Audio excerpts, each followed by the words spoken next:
Well, last week we got CPI down zero point 0.6 at 6.5. This morning we got PPI down a lot. Expectations 0.1 down 0.5. Retail sales lower than expected. It seems like the Fed is winning, and they got a pretty good hand going. But you know what? We need to speak with the one and only Anna Kelly and see if I am missing anything. How you doing, Anna? I'm doing great. Great to be here with you today. So you know what? We got PPI this morning. I actually expected it to be down zero point 0.3. Expectations were zero point 0.1, but man, came down zero point 0.5. So I've been saying for 6 or 8 weeks that the Fed is winning their battle against inflation. I do still think the easy stuff is coming off, and we got a lot of hard work ahead. But you know Yes. what? Celebrate the day, and they're winning today. What do you think of all that? Absolutely. I started to see it come out in piecemeal, right? Retail sales were down, which is a good sign that consumer sentiment and demand is weakening a little bit, which we want to see in order to bring CPI down. So that was a good thing. We also saw that food prices are down a little bit for the first time in a couple of years, I believe, and energy prices are down a little bit. So that's really good. The cost of goods are coming down, core goods, core energy, and core food. We talked about last week, and I think it's real important if y'all didn't listen to this one, go back and listen to last week when we broke down the pieces of CPI, or it might have been the week before. But the part that's still concerning, and it's really what the Fed is targeting, is this core services. And core services inflation, Michael, was actually up. Up. It was one of the only numbers that are up.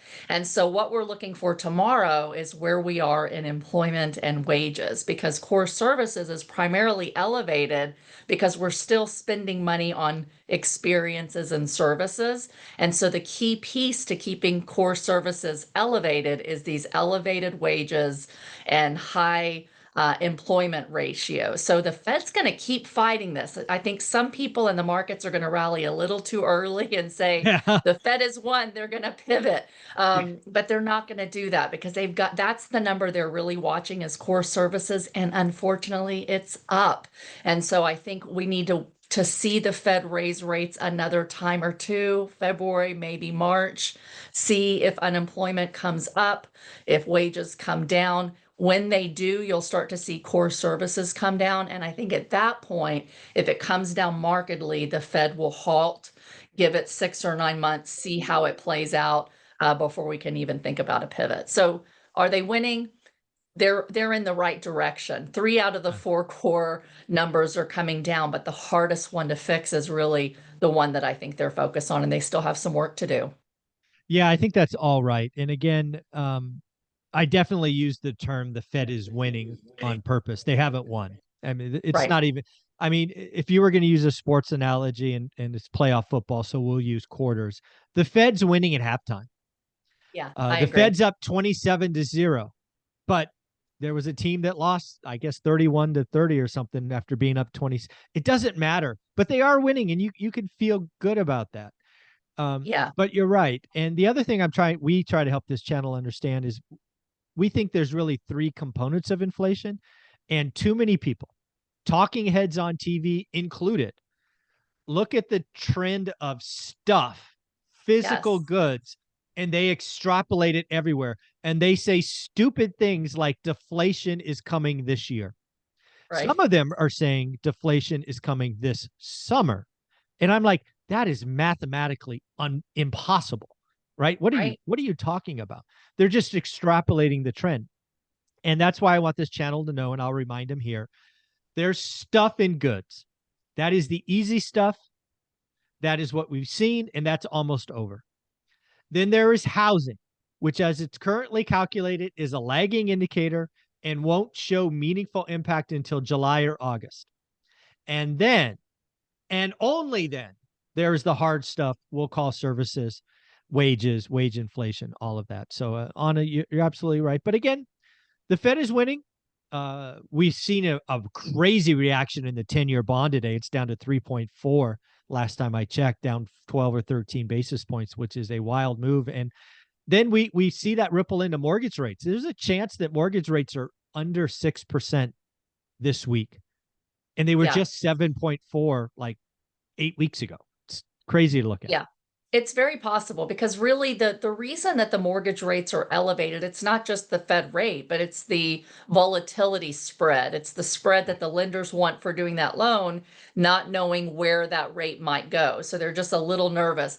As we start to see CPI come down lower and lower and lower, the mortgage arena is not really watching the breakdown of core goods and services and all of that. But as CPI comes down, there's this sigh of relief that, okay, what the Fed's doing is starting to work. They're probably close to being done raising rates. They're winning, at least the battle toward the war. And that makes lenders a little less nervous about where rates will be. And in fact, if you look at the dot plot, which I know you talk a lot about on this show as well, that the Fed governors are looking at, all of them, if you look out 3 to 5 years, are estimating that rates are back down, in the 2.5 to 3% rate range. And so I think when you look out a few years, there's this sigh of relief that rates are not going to be this high for this long, that they'll come back down. And that's good for those of you that want to buy a mortgage, whether you're a homeowner, whether you're an investor. We're on the right track. And I think that's what the numbers today are showing us. Yeah, and it's really, just to tie this out to this channel, which is, mainly a housing and real estate investing channel, something I called over the weekend and now feel really good about. But I was kind of nervous when I put it out there because I call things early. I think this Friday, the existing home sales will be the bottom of the market. I've been talking about a housing crash in transactions. I've been talking about 40%. And I'm putting it out there right here, right now, that Friday will be the low. I think we get our one and only number sub 4 million. I'm calling 3.87 million, and it's over. And lo and behold, we got mortgage applications today up 28% week on week. Now, again, it's a leading indicator. It's not a transactions, but damn it, I think the housing market is bottoming in transactions. And what do you think about all that? I'm not sure. I always Awesome. like, We I, disagree. I like it.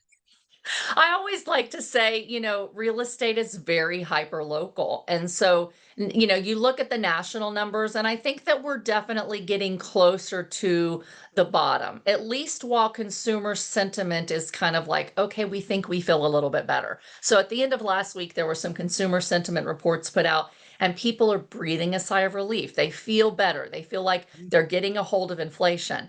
But here's the thing I know about recessions and cycles is that about halfway down from peak to trough is this denial phase. Like, Yes. okay, it's not so bad. We're okay. This is the worst it's going to get, and then it's going to get better. Then you see headlines like today Microsoft is laying off 10,000 people, right? So the layoffs are just getting started. They're really coming in tech, they're coming in the financial services sector, they're coming in the mortgage industry. So I think that as there are more and more layoffs because the Fed isn't going to stop until they get unemployment to tick up and wages to come down. As that happens, the consumer psyche has been rocked over the last 3 years with this kind of, jerk neck. Oh, it's bad. Oh, it's better. Oh, it's bad. Oh, it's better. And I think the consumer psyche is going to get run down, Michael. And if we have a deep recession or it feels like a very quick recession, I think a lot of people are still going to hold off on buying those homes. And I think sellers are going to go, I may need to hold on to my job for a little bit. So, because of that, because of the emotion of the cycle, I don't think we're at the bottom Friday. I think I'm going to disagree Nice. with you and say we have a little further to go. And especially if you're in a region where there's not a lot of job diversity, not a lot of jobs, I think Yeah. those markets still have some way to fall, in my Oh, opinion. no question. There are absolutely some markets. I happen to live in one that's very white collar led, Seattle being another one, New York being another one, right? And Mhm. I've been pointing at a white collar recession all year. It's now showing up in the numbers. But thankfully, tech, while it makes a lot of headlines, it's 2% of the economy. And Right. for example, the market I live in is going to feel it. Pain's going to be here. But let's also not get it twisted. Median home price in my market's like 1.6 or 1.4 or something like that. So it's not the country, right? Even if you cut this stuff in half, it's still above the median. And then I invest 2.5 hours away in Fresno, California, as you know, not a lick of tech to be found. They'll just sail through this unscathed, in my opinion, because again, it's just a different economy. But yeah, know your buy box, know your area. It's all local. You and I talk national just because it's fun and we have the experience. Right. But you're right. Learn your market. Right. Learn your market. And you can't time it. You can't time it perfectly. I mean, we've been giving you these warning signs for over a year. These things are coming, and guess what? They've all come true, because this is what happens with these economic cycles and real estate cycles. But it's really hard to time the bottom exactly. And so it's important that you continue to do the work, look at your buy box, see when prices are at a place that when you equalize them with rates, they make sense. And if they make sense, do the deal and hold it longer term. You may get a better deal tomorrow than you did today, but you may not, right? So just do great deals at all times. Don't try to time it perfectly. But when we do hit a bottom, you're not going to have a lot of time before the Fed potentially, I say 2024, pivots, rates fall, and prices go right back up again in many areas of the country. So, I agree. keep buying, watch, be careful, and keep investing. Don't let these things make you say, I'm going to sit it out because we're not at the bottom yet. No, sitting out's the wrong answer. Do the work, get a buy box, look at it every day. Only do great deals, only cash flow day one, 30-year fixed rate debt. Let's just go. It's time to get off the couch and do the work. Anna, where can people find you? Great. You can find me here every Wednesday and on my playlist on your channel, on social media at Anna Kelly REI Mom. If you're looking for coaching, reimom.com, and passive investments for accredited investors at greaterpurposecapital.com. Love it. Thank you, Anna.